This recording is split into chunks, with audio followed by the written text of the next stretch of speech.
నమస్కారం, నా పేరు శరత్ నాయక్, తెలంగాణ గిరిజన శక్తి రాష్ట్ర అధ్యక్షుడు, ఉస్మానియా యూనివర్సిటీ జేసీ ప్రెసిడెంట్ని.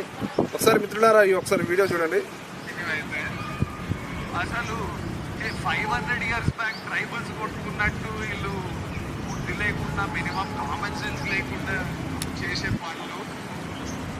మిస్టర్ విజయ్ దేవరకొండ ఏదైతే మొన్న సూర్య నటించినటువంటి retro cinema pre release event హైదరాబాద్లో జరిగినటువంటి ఈవెంట్లో ఇలా ఈ యొక్క హీరో అని చెప్పుకునేటువంటి విజయ్ దేవరకొండ ట్రైబల్స్ మీద 500 సంవత్సరాల క్రితం కొట్టుకునే వాళ్ళు, కామన్ సెన్స్ లేదు, వాళ్ళకు బుద్ధి లేదని చెప్పి ఇవాళ గిరిజన సమాజాన్ని కించపరిచే విధంగా మాట్లాడినటువంటి మాటల్ని తీవ్రంగా ఖండిస్తూ ఉన్నాం.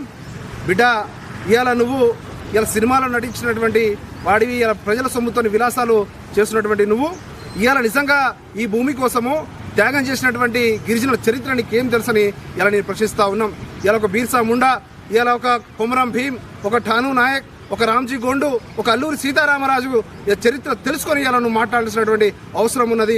ఈ ప్రజల కోసము, ఈ భూమి కోసం త్యాగం చేసినటువంటి చరిత్ర ఉన్నటువంటి గిరిజనుల మీద ఇలా కించపరిచేటువంటి మాట్లాడినటువంటి నిన్ను ఇలా ఖచ్చితంగా రేపు పొద్దున నీ సినిమాలు కాదు కదా, ఇలా నీ ఇల్లు ముట్టడిస్తాం, నీ ఆఫీస్ ముట్టడిస్తాం, నేను ఎక్కడ కూడా తిరగనీయమని కూడా ఇలా గిరిజన బిడ్డగా, ఉస్మానియా యూనివర్సిటీ జేసీ బిడ్డగా ఈరోజు మేము ఇవాళ నిన్ను ప్రశ్నిస్తూ ఉన్నాను. ఖచ్చితంగా నీ మీద SC/ST కేసు, అట్రాసిటీ కేసు నమోదు చేయాలి, నిన్ను జైల్లో పెట్టాలి. నీలాంటి వాళ్ళ వల్ల ఇలా కనీసం ఒక చరిత్ర తెలియదు, ఇలా నీకు త్యాగాల గురించి తెలియదు, ఇలా ఇష్టం ఉన్నట్టు మాట్లాడుతూ ఉన్నావు. ఖచ్చితంగా ఇలాంటి వేదికల మీద ఇంకోసారి నోరు పారేసుకుంటే మాత్రం బిడ్డ ఖబర్దారని కూడా తెలియజేస్తా ఉన్నాను.